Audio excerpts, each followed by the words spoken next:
তোমার সিজদাতে ফোঁটায় ফোঁটায় কান্না। তোমার কি মনে হয় এভাবে সিজদাতে হাজার হাজার ফোঁটা অশ্রু ফেলা ব্যর্থ হয়ে যাবে? তোমার কি মনে হয় যে সেই এত বড় আর গভীর সমুদ্র বানানেওয়ালা রব কি এই অশ্রুগুলোর লাজ রাখবেন না? শোনোনি তুমি যে তিনি এক ফোঁটা অশ্রুকে কতটা ভালোবাসেন? শোনো, এই অশ্রুই আল্লাহকে তোমার দোয়াগুলোর উপরে কোন বলার জন্য রাজি করাবে। এটা আল্লাহর সামনে তোমার সুপারিশ করবে। যখন মানুষ তার আল্লাহর সামনে অশ্রু ফেলে না, তো তার এক অশ্রুই জমিন থেকে আরশ পর্যন্ত শোরগোল ফেলে দেয়। মানুষ যতটাই বাধা দিক না কেন, কিন্তু যখন তিনি কোন বলবেন, তো জমিনের চেষ্টাগুলো ব্যর্থ হয়ে যায়। রাজি করতে চাও? তাহলে আল্লাহ কি করো, তার হুকুম ছাড়া পাতাও নাড়ে না। আল্লাহর সামনে হাত পাতা কখনো ব্যর্থ হয় না। তাহলে প্রশান্ত হয়ে যাও। জলদি সেই জিনিস তোমার কাছে পৌঁছে দেয়া হবে যা তুমি আল্লাহর কাছে চাও। শীঘ্রই আল্লাহর সাহায্য অসম্ভব মাধ্যমে তোমার কাছে আসবে। শীঘ্রই আল্লাহর এক কোণে পরীক্ষার এই মুহূর্ত শেষ হয়ে যাবে। শীঘ্রই তুমি আল্লাহর উদ্দেশ্যকে বুঝতে পারবে। তোমার ডাক এখন অবশ্যই আরশ পর্যন্ত পৌঁছাবে। শীঘ্রই তোমার পছন্দের জিনিস তোমার নসিবের অংশ হয়ে যাবে। শীঘ্রই তোমার সমস্ত ডাককে শুনে নেওয়া হবে। আল্লাহ বলবেন হয়ে যা, আর অসম্ভব জিনিসগুলো হয়ে যাবে। আর তারপর তোমার আল্লাহর গুণের শক্তি প্রতিটা জিনিসের উপরে ভারী পড়তে নজরে আসবে। আল্লাহ যা চান সেটাকে মানুষ কখনোই আটকাতে পারবে না। তারপর যদিও সেই জিনিস তোমার অসম্ভব নজরে আসুক, অথবা তোমার থেকে 7 সমুদ্র দূরে মনে হোক। এখন তুমি যেই রাস্তাতে চলছ না, সেই প্রতিটা রাস্তা তোমাকে তোমার চাওয়া পর্যন্ত নিয়ে যাচ্ছে। এখন তুমি যেই দোয়াগুলোতে মন থেকে লেগে আছো না, এই দোয়াগুলো তোমাকে সেখানে নিয়ে যাবে যেখানে কেউ যেতে পারে না। তাহলে কি হয়েছে যদি কোনো রাস্তা এখন পর্যন্ত নজরে আসেনি? তো কি হয়েছে যদি ফল পাওয়ার মুহূর্ত এখনও আসেনি? প্রতিটা জিনিসের আল্লাহ সঠিক সময় নির্ধারণ করে রেখেছেন।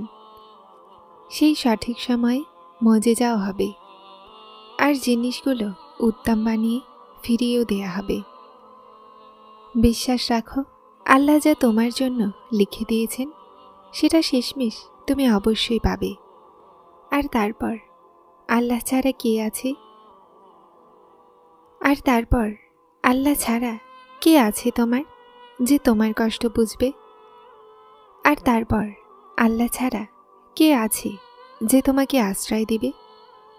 আল্লাহ ছাড়া কে আছে তোমার দুঃখকে সুখে বদলে দিবেন? আল্লাহ ছাড়া কে আছে এমন যে শান্তি দিবে, তোমাকে প্রশান্ত করবে? আল্লাহ ছাড়া কেউ নেই এমন যে তোমাকে দিবে, তোমার চাওয়া পূরণ করবেন, তোমার সাথ দিবেন। আছে কেউ আল্লাহ ছাড়া এমন যে কদমে কদমে সাথে চলবে, যে তোমাকে বারবার মাফ করবে?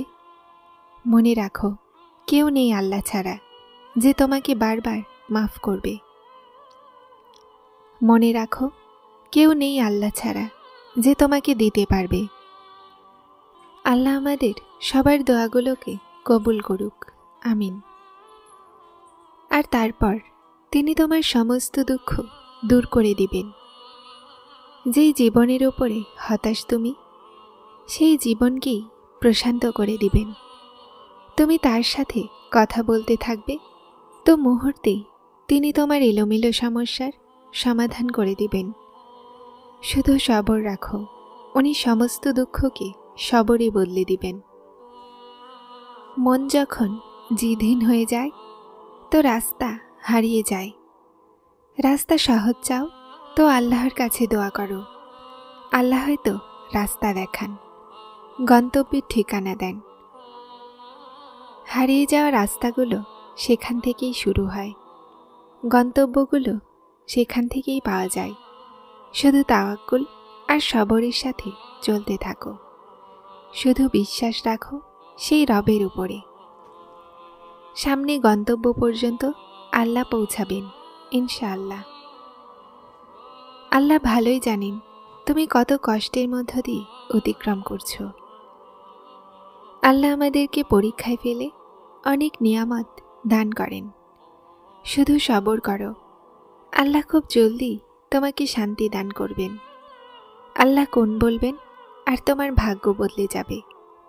তাহলে এত হতাশ কেন? একবার আবার ওঠো আর আল্লাহর কাছে সাহায্য চাও। আল্লাহ তো আছেন যিনি আপনার দোয়াগুলোকে পূরণ করবেন ইনশাআল্লাহ। হতাশ হইও না, আল্লাহ আছেন না তোমার জন্য। যে অস্থিরতা তোমার অন্তরে আছে, তুমি সেটাকে আল্লাহর নাম আর সেজদা দিয়ে দূরত করতে পারো। মানুষের কাছে থেকে পাওয়া দুঃখ কষ্ট বেঈমানিকে তুমি আল্লাহর হাতে সোপর্দ করো।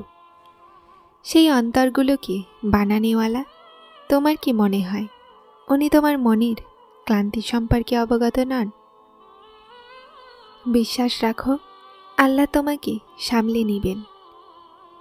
সেই কষ্ট হয় না যা তোমাকে আল্লাহর সাথে জুড়ে দেয়। আর তুমি কোনো ফেরেশতাও নাও, তোমার দ্বারাও ভুল হতে পারে। এজন্যই তো তোমার জন্য আল্লাহ তওবার দরজা বানিয়েছেন। হতাশ হও না, আল্লাহ আছেন না তোমার জন্য। উনি তোমাকে সামলেও নিবেন আর ধরেও নিবেন। পরীক্ষা তাদের উপরেই আসে যাদেরকে আল্লাহ ধরে নিতে চান। তোমার উপরে একটু পরীক্ষা আসলেই তুমি চিন্তিত কেন হয়ে যাও? পরীক্ষা তো তাদের উপরেই আসে যাদেরকে আল্লাহ নিজের জন্য বেছে নেন। পরীক্ষা তো তাদের উপরেই আসে যাদেরকে আল্লাহ দুনিয়ার সাথে লড়াই করা শেখাতে চান। পরীক্ষা তো তাদের উপরেই আসে যাদেরকে আল্লাহ জমিন থেকে তুলে আসমানে আনতে চান। আল্লাহ আমাদের সবাইকে কামিয়াবি হাসিল করার তৌফিক দান করুন। আল্লাহ মনের কথা না বলতেই শোনেন, কেননা তিনি অন্তরে থাকেন। তুমি চেয়ে চেয়ে ক্লান্ত হয়ে যাও, কিন্তু তিনি কি দিতে ক্লান্ত হন? আল্লাহ তাআলার ওখানে আমাদের প্রতিটা আমলের ওয়াক্ত প্রথম থেকেই নির্ধারিত আছে। পড়ে যাওয়ারও আর সামলে ওঠারও, কষ্টেরও আর সবরেরও। আর না তিনি কখনো আমাদের উপরে সহ্যের থেকে বেশি বোঝা চাপান। যেটাকে আমরা অফুরন্ত কষ্ট ভাবি, সেটাও আমাদের সীমার মধ্যেই থাকে। আর মনে রাখো, আল্লাহ কখনোই কারো সহ্যের বেশি তার উপরে চিন্তা দেন না। নিশ্চয়ই প্রতিটা কষ্টের সাথেই রয়েছে স্বস্তি। দোয়া আর সেজদার তৌফিক শুধুমাত্র আল্লাহর পক্ষ থেকে পাওয়া যায়, কেননা শয়তান তোমাকে কখনোই আল্লাহর কাছে সেজদা করার অথবা আল্লাহর নিকটে যেতে দিতে চাইবে না। তাই যদি তোমার মন আর একবার আল্লাহর কাছে যাইতে চাচ্ছে, তাহলে আর এক দোয়ায় যেখানে এতটা চেয়েছ সেখানে একবার আবার চাও। সম্ভাবনা আছে তোমার এই শেষ দোয়ায় তোমার জন্য মজেদার দোয়াগুলোর দিকে আল্লাহ তোমাকে নিয়ে যায়। তাহলে তার ইশারাগুলোকে বোঝো আর দোয়া করো। চাও আল্লাহর কাছে, বারবার চাও, কেননা তুমি জানো না যে তোমার কোন দোয়া কবুলিয়তের দিকে নিয়ে যাবে। তুমি জানো না তোমার কোন দোয়াতে আল্লাহ রাজি হয়ে যাবেন, আর জলদি তোমার ভাগ্য বদলে যাবে। অসম্ভব তোমার মনে হয়, কিন্তু আল্লাহর জন্য সব কিছু সম্ভব। দোয়া করতে থাকো। দোয়া তো তোমার আল্লাহর সাথে সম্পর্ক মজবুত করে। আমার অনেক দোয়াগুলো আপনার কোণের অপেক্ষায় আছে ইয়া রব। এই শাস্তি কি যথেষ্ট নয় যে আল্লাহ তোমাকে সব কিছু দিয়েও সিজদার তৌফিক দেন না? তুমি চাও কারো কাছে ভালোবাসা, কিন্তু তুমি তোমার সমস্ত ভালোবাসা আল্লাহকে দাও। তারপর তোমাকে কেউ ভেঙে যায় এটার প্রয়োজনই আসবে না। যারা চ্যানেলটিতে নতুন এসেছেন তারা সাবস্ক্রাইব করে হেদায়েতের সাথে থাকুন। আসসালামু আলাইকুম।